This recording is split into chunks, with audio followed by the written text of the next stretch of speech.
Scam 1992 movie में पत्रकार सुचिता दलाल R K. Lakshman से पूछती हैं कि आपके कॉमन मैन में हमेशा मैन ही क्यों होता है, वाई कांट वुमेन। तो उन्होंने जवाब दिया, you see women can't be common, they all are special. नमस्ते, आज है 8 मार्च, इंटरनेशनल वुमेन्स डे, जिसकी शुरुआत 1908 में अमेरिका से हुई थी। पहले अमेरिका में इसे अमेरिका के नेशनल वुमेन्स डे के रूप में मनाया गया और बाद में इंटरनेशनल वुमेन्स डे के रूप में इसको मनाया जाता है। कहते हैं कि हमारा समाज पुरुष प्रधान समाज है। पता नहीं, हो सकता है it's a matter of debate, पर घर तो महिला प्रधान ही है, चाहे माँ है, चाहे सिस्टर है, चाहे लाइफ पार्टनर है। महिलाएं अपना काम करते हैं, बिजनेस करते हैं, जॉब कर रही हैं, लेकिन उनसे उनकी फाइनेंस से दूरी है। वो जॉब करती हैं, सैलरी अपने हस्बैंड को देती हैं, जॉब करती हैं, सैलरी हस्बैंड के साथ जॉइंट अकाउंट है, उसमें डिपॉजिट होता है, कितनी सैलरी आ रही है, कैसे खर्च करना है, वो उसको इग्नोर करती हैं। हाँ, शॉपिंग कैसे करनी है वो अच्छा है, इन्वेस्ट कैसे करना है, सेव करना है, उसमें उनका इंटरेस्ट नहीं है। तो मैं आज आपको बताता हूं एक कहानी जिससे आप गृहिणी से गृह लक्ष्मी बन सकते हैं। लेकिन उससे पहले आप इस वीडियो को लाइक करें, चैनल को सब्सक्राइब करें और लोगों के साथ शेयर करें।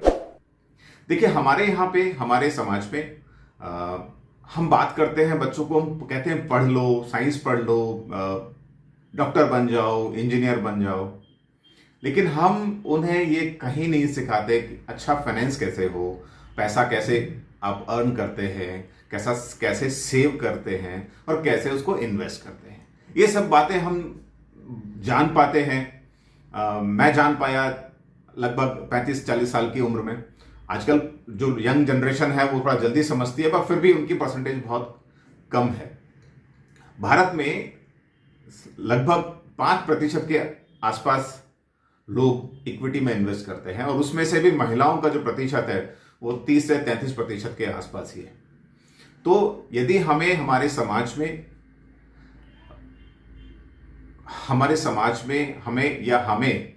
फाइनेंशियली इंडिपेंडेंट बनना है तो उसकी शुरुआत महिला से होगी, उसकी शुरुआत माँ से होगी, क्योंकि माँ जो है वो बच्चे के लिए सबसे पहले टीचर है, पहली गुरु है। बचपन से ही हम जब सीखेंगे कि किस तरह से सेविंग करनी है, किस तरह से उसको बैंक क्या है, बैंक क्या काम करता है, या इन्वेस्टमेंट कैसे होता है। मैं आपको एक कहानी सुनाता हूँ। ये कहानी है शाकंभरी देवी की। शाकंभरी देवी को कहा जाता है goddess of fruits and trees and seeds. 3 योगिनी थी, विमला, निर्मला और कमला। इनको लक्ष्मी जी ने गोल्डन फ्रूट दिया, तीनों को एक एक। अब इसमें जो विमला थी उन्होंने उस फ्रूट को खा लिया और उनकी भूख शांत हो गई, लेकिन अगले दिन फिर से भूख लगी। निर्मला ने क्या किया, उस फ्रूट को खाया और जो बीज था उसको लगा दिया और उससे एक पेड़ बना। 2 साल तक वेट किया, उनको लगा इसमें तो कुछ हो नहीं रहा, तो उसने पेड़ को काट दिया और उस गोल्डन वुड को एक कारपेंटर को बेच दिया। उससे उनको 1 साल के लिए नॉर्मल फ्रूट्स मिल गए। उन्होंने 1 साल तक नॉर्मल फ्रूट्स खाए, लेकिन फिर वो भी खत्म हुए।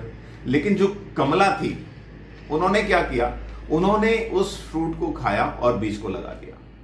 2 साल तक वेट किया और तीसरे साल उसमें फ्रूट लगा।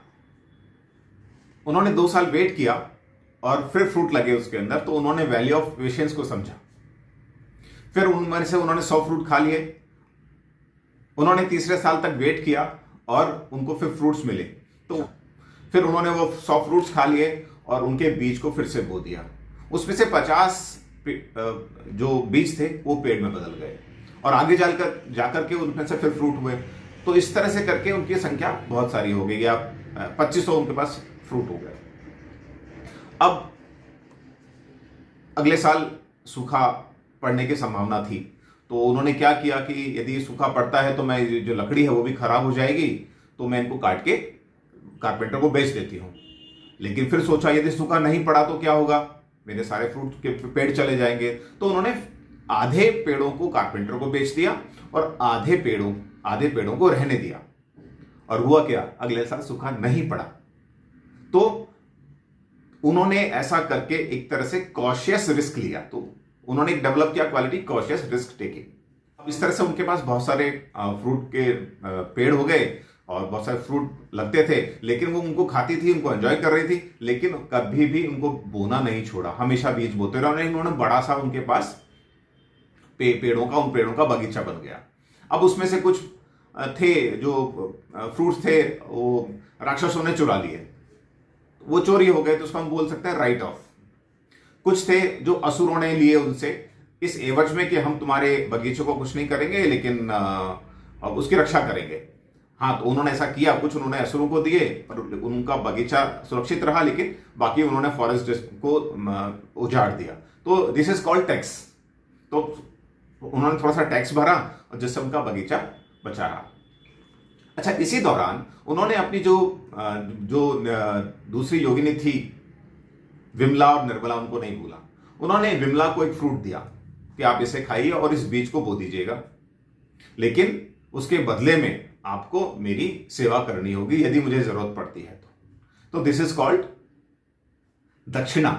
निर्मला को उन्होंने फ्रूट दिया और उसके बदले में उनसे कुछ नहीं मांगा, लेकिन उनको सलाह दी कि आप इस फ्रूट को खाइए, लेकिन बीज को लगा दीजिएगा। तो ये हो गया दान। और इस दान से जो निर्मला है वो सेल्फ डिपेंडेंट बनी।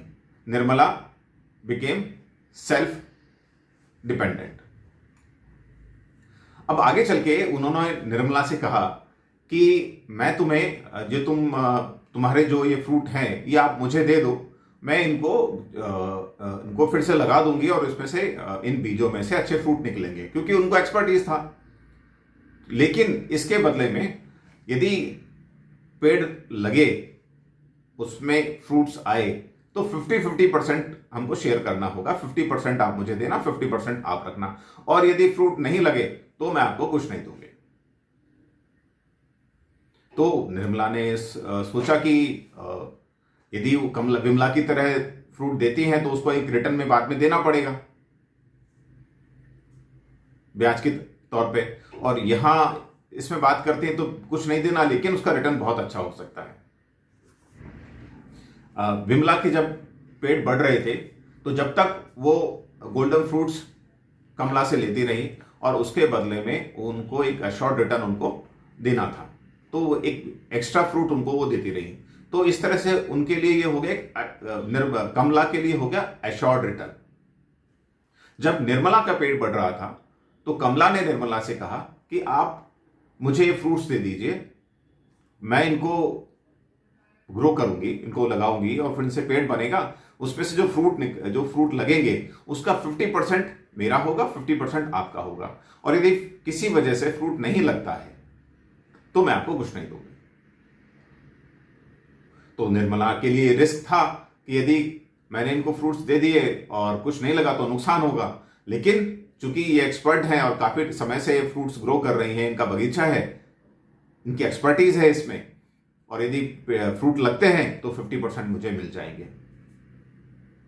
तो उन्होंने she decided to take risk for this investing. This is called investing with some little risk.